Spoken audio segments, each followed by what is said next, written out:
Team territory management is a way more strategic discussion than most people give it credit for because as salespeople, our only limiting factor is time.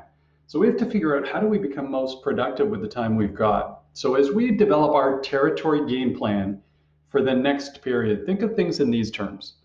First of all, who is your ideal customer profile?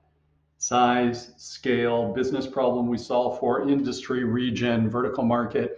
What's the perfect client for you? You can winnability of deal, by the way, clients who actually buy from you. Let's identify that ideal customer profile and then figure out how do I build pipeline of those types of deals.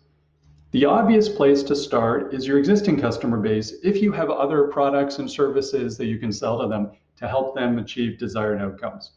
So let's look at that existing base. Always spend time for largest clients. We have to take care of them. And then right below that are who are the clients that have the most upside potential for us?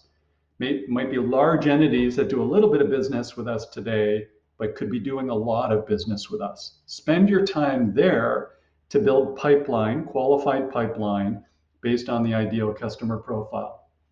In addition to that, I'm going to then think about new logos.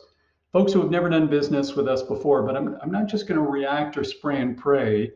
I'm going to create the list, small list that I'm actually going to progress during the next month or the next quarter, whatever is appropriate for your business.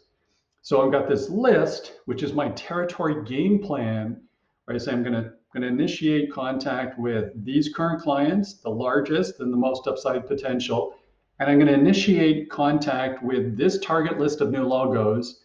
And if I do that, I believe I can build maximum pipeline of qualified opportunities of my ideal customer profile. Try that this week with you and your teams. Share the concept.